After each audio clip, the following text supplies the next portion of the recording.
My entire life, my whole entire childhood, never went to Disney ever, not once. Came close because my family we were gonna drive down there and go, but something happened. I think one of us got sick. Me and my brothers, we got sick, couldn't go. Never made plans to go ever again. But since turning an adult and raising my family, wife and three kids, I've been to Disney way more times than I can count.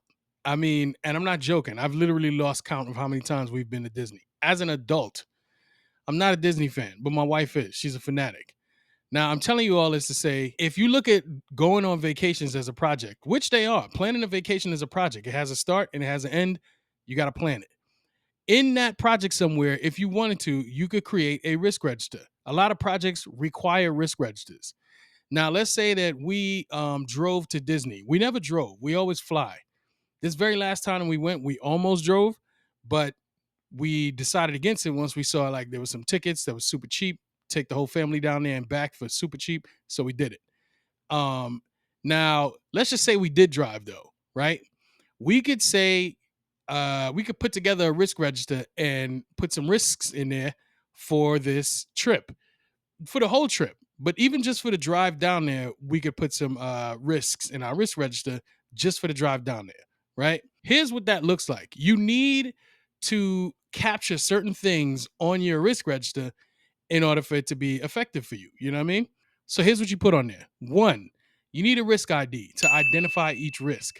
Two, you need a risk name or just call it risk or risk title, whatever you want to call it. But that is going to describe the actual risk. Two, you need a description of the risk. So you get into the details of what's going on there. Three, you need, oh wait, one, two, one is the ID, two is the risk, three is the description. Four, you need, well, actually four and five, you need probability and a severity. So the probability is how likely something is going to happen. You could put that on a scale, 1 through 5, let's say. And the severity, you could put that on a scale of how bad it's going to be if it comes to fruition, 1 through 5, right?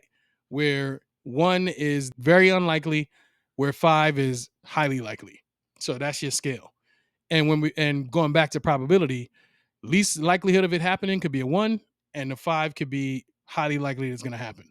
Those two numbers multiplied now gives you your risk score. That's another item that you need to track is the score of your risk. And that can tell you like where your risk lands amongst your other risks, right? So is it a high risk, low risk, whatever. Then you need a mitigation.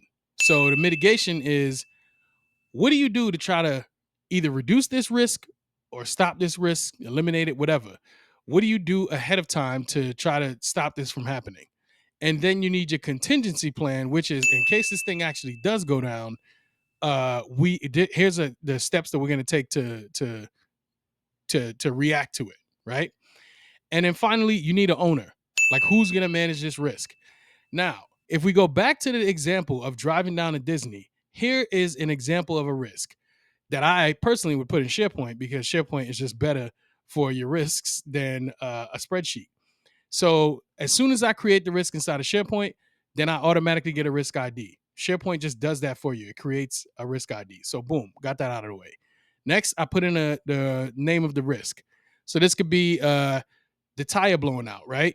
So if the tire blows out, then this will delay the vacation and possibly cause an accident because you're on the side of the road and all that. The description of this risk is now, we could have a tire blowout due to, jacked up roads, lack of tire maintenance, no preparation, whatever. That could be all in the description. The probability of this happening is probably low. So we could say that's a 1. But or 2, the severity if it happens, we can say that that's high because while the whole trip isn't going to go into the garbage if we blow out a tire, we will kill a whole bunch of time and that sets us back significantly. You know what I mean? And possibly that accident happening, which is, that's just that's a whole different story. You don't want to be on the side of the road and cause an accident because some really bad things can happen.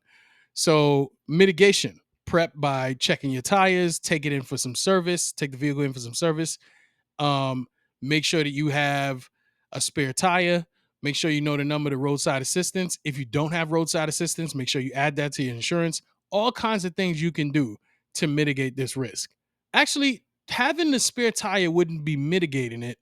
That would be in the next field, which is contingency. Because your contingency plan is, hey, what do you do if this happens? So if you do blow the tire, then you want to have the extra tire there so that you can replace it. You also want to know how to replace a tire. I mean, that's super important. Um, and you also have to have an owner of this risk. Now, I would be driving the vehicle. I also know how to change a tire. I've changed a million. I've had a million used cars and had to do it a bunch of times, give or take. So I would probably be assigned as the owner on this risk. So I would have to take the steps that I need to take to make sure I mitigate it and then also understand my contingency plan. Because if it goes down, I'm going to be the one changing the tire on the side of the road, trying to avoid accidents and or calling roadside assistance. I'll show you what this looks like on SharePoint versus a spreadsheet. Let's hop into the computer. All right, so check me out. On this page right here, I call it the family site. I literally just created it using the HR template inside of SharePoint. And what I'm going to do is hit new, then go to list. And I know y'all create risk templates using Excel, but you can use your SharePoint template. So on this other project that I have, or this project site called Project ADTD, I have a risk register. And when I come down here and click it, that is me using the risk register risk. I mean, using the template. So I'm gonna call it RR. I'm gonna show site navigation, hit create. And now I have my risk register using the template of what I already created. So let's go ahead and create that risk, create the risk that I was talking about. Okay, let's enter the risk. So, like I said, if a tire blows out during a drive, then we'll be at risk of an accident and experience delays while replacing the tire. For description, we'll say the tires on the vehicle may suffer a blowout due to prolonged driving, poor road conditions, or existing wear and tear. The probability is, I'm going to say, very unlikely, but the severity, I'll say, is major. Now, the owner, like I said, it was going to be me.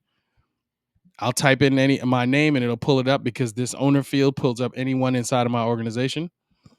Um, the review date, if we had a review date for it, then I could put it in here and I'll say, maybe the trip is happening in August 1st, and we are reviewing this risk at a risk review meeting on the 29th. Now let's do mitigation. So mitigation could be detailed. So I made this field something that allows all types of characters and stuff like that, like bullets and all that. So we'll say, check the tire condition and pressure before departure, ensure the vehicle is equipped with spare tire and necessary tools, know how to change the tire or have the contact information for roadside assistance, everything I talked about. And then our status, we can default this to unresolved. If this is if you manage a risk register and you keep the status of your risks. You can also have this where you create tasks for your risks, and that's what you resolve or unresolved. But in my risk register, I just put the status field here as unresolved or resolved directly on the risk. You don't have to do that. So now, okay, here's the thing. I have saved this and I do not have a contingency plan field, but that's okay. Even though I created this from a template, I can now add a new field, say it's my contingency plan field, and in other words, I can create the template and then customize it how I feel. So I'm gonna go ahead and add a field, multiple lines of text. I'm gonna hit next. I'm gonna say this is my contingency plan. And I'm gonna give it the ability to use enhanced rich text and all that other stuff. So now, as you can see, I have my contingency plan field showing up here. But I actually wanted to be here on the other side of the status field. So I'm gonna drag that over there. And then as I enter on the form, I don't want it to be the last field. I actually want status to be the last field. So I'm just gonna come here, edit the columns, and I'm gonna move contingency plan up above status, then hit save. See, now it's there. So now that we have the contingency plan field, I could actually go back into my risk right here and update it. So I can say if a tire blowout occurs, pull over to a safe location, use the spare tire to replace the blown out tire, or contact roadside assistance.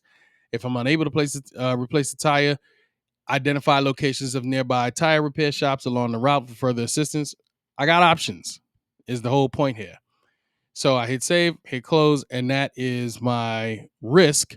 See, the risk ID automatically came in there, number one. This is the first risk I've entered into this new risk register. And then on top of that, I just want to add that this is now a list inside of my whole entire site. It's not a spreadsheet. It's a list. So if I go back to the home page, I don't have to go through digging. I don't have to dig through files and folders to find my risk register. I just click on a link on like I'm using a website. Not like I'm using a website. I am using a website. So I click on a link and I immediately get back to my risk register. How cool is that?